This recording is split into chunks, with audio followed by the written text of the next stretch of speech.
Bosh, yo, what's up, guys? Welcome back to the podcast. We've officially entered the round of 16 of the World Cup. Things are getting spicier, upsets are happening, and I am so ready for it. And today we're talking about a team that didn't deliver many upsets, but won over the whole world's heart. We're talking about the one and only Cabo Verde. Sorry to interrupt, but I just really quickly wanted to ask if you didn't mind clicking the subscribe button, clicking the like button, and commenting on this video. It means a lot to me. It really helps out the channel. So please subscribe, like, and comment anything you disagree with, agree with, or just want to share your opinion. Thank you guys, and back to the video. And I'll be honest, before the World Cup / during the early group stages, I was having conversations and thinking the World Cup doesn't feel too exclusive anymore. It doesn't feel like the world's biggest stage where all the stars combine with other stars and create super teams and dominate and have hard games and well thought games. It's like, well, if a team makes it in out of 36 that was previously, like if a Cabo Verde or Jordan makes it in during the 36 qualifying there was before, that's impressive. But once you add it to 48, it's almost like saying we want some smaller nations in, or we want some nations that I wouldn't say aren't quite deserving, but wouldn't make in the regular 36. But Cabo Verde have completely changed my mind. And just to define small nations, to me this year, obviously there are some small nations, but I wouldn't really call them small nations like Panama, Tunisia, just coming to my mind straight away. But they're World Cup regulars, maybe they never really make noise like Cabo Verde have, but they're the consistent World Cuppers. But the small nations this year, I would say, are Cabo Verde, Curacao, Jordan, and Uzbekistan, because they're the 4 nations with their first World Cup happening this 2026. And I was just like, it doesn't feel exclusive anymore. It feels, like there should be another qualifying round or like just another game. How about that? Like another knockout almost, where it's like even France versus Uzbekistan. If Uzbekistan win, they're through. France are gone. Like where it does get to more of the exclusivity and make it the world's biggest stage. That's what the World Cup is, and it's not just any team could play. Because if we want to do inclusivity, then it should be full-on inclusivity. There's more than 48 countries in the world. There's, I don't know how many, there's loads. So maybe it should be 70 teams in this World Cup now. And the World Cup has to start in May now, however, if we want inclusivity. But if we're looking for the world's biggest stage and some sort of exclusivity where not every country from Europe can qualify, and, bigger nations like the Italies, like the Nigeria, they will all qualify. Cameroon, countries like that with stars, Mbeumo, Osimhen, Donnarumma, Bastoni, guys like that, where they'll be there when you're talking about the biggest stage, instead of, Wilson Ilsador, whatever his name is, being, the biggest player from Haiti, for example.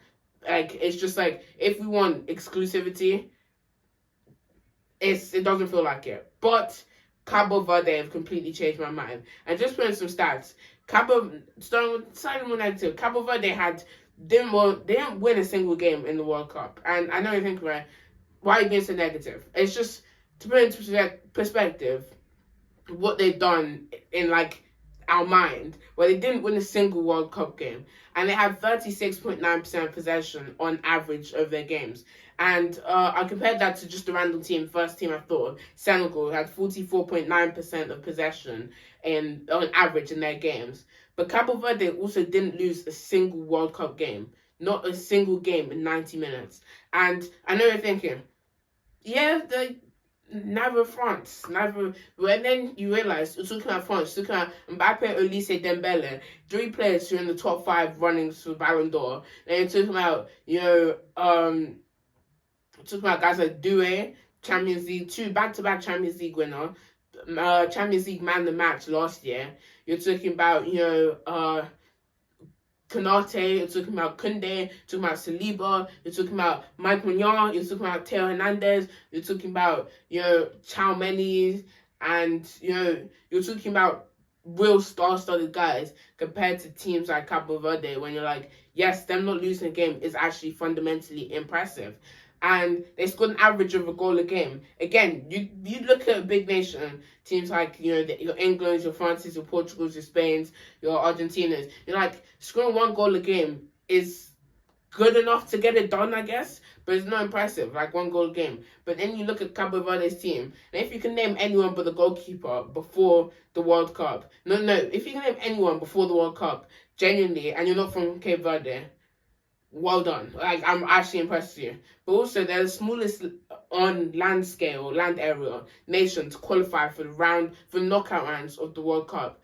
And personally, I think every single Cape Verde, player, every single Cape Verde international, every person from Cape Verde, they should go home and have a party. It should be lit in Cape Verde right now. When they lost to Argentina, no one should be like, they should be like, we could have won the game. But it should be lit. It should be vibes. There should be a week off school and work. There should be, I don't even know. Because it's impressive. If you look at every other team right now, the Jordan, Uzbekistan, and Curacao, neither of those three teams made it to the knockouts. And, they all had their, what I'm saying, everyone talked about from bit. Uzbekistan, Jordan, Curacao, and we talked about them. But no one did what Cape Verde did. Not even, some of the more seasoned teams, like, it's not their first one. The teams like Iraq, the Panama, Tunisia, they didn't make it to the next round. They didn't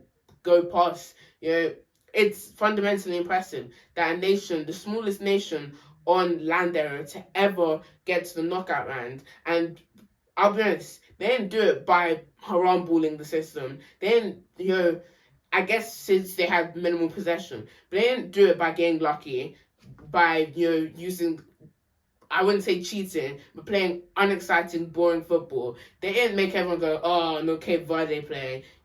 I really wanted to watch Argentina, but Cape Verde playing, so I don't even want to watch their game. So even if Argentina do just smoke them, even if it's a tight game, it would just be a boring game, because Cape Verde, they're not that team. They're a team where it's like, yes, we fundamentally want to watch them play. They kept things interesting. Their goalkeeper, 40 years old, had probably one of the best World Cups we've seen, probably.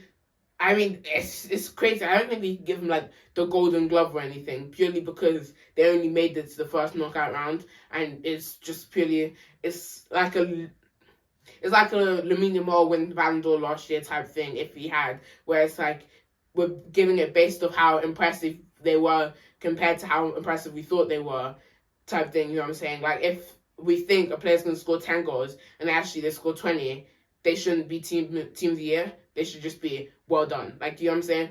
But 4-year-old goalkeeper, amazing, completely impressive. Their whole team, I can't remember the guy, but our goal against Argentina was pure beauty. I'll pop up on the screen. It was pure beauty, one of the best goals of the World Cup. Probably the best goal so far of the World Cup. It was a beauty, and Cape Verde managed to, capture the whole world's heart. If there's a single football fan who's not mentioned Cape Verde in the last week, you're not tapped in and you're not plugged in whatsoever. Because Cabo Verde, they have done something extremely impressive, and something I like to say, or something I've realized from Cabo Verde, is that every nation has to start somewhere. And I guess, some of the big nations got a leg up in, talent, just, maybe because they had more people. Cabo Verde have somewhere 500,000 people in their country.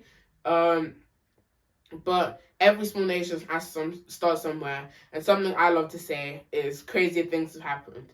If we start counting out the Cabo Verdes and the Uzbekistans and the Curaçaos and the Jordans and the Iraqs and the Tunisias and the Panamas and the Haitis, if we start counting them out, they could surprise us. So we don't want to count in and out. Crazy things have happened. If Curaçao had won this World Cup, crazy things had still happened. So it's completely possible. Thank you guys so much for watching this episode.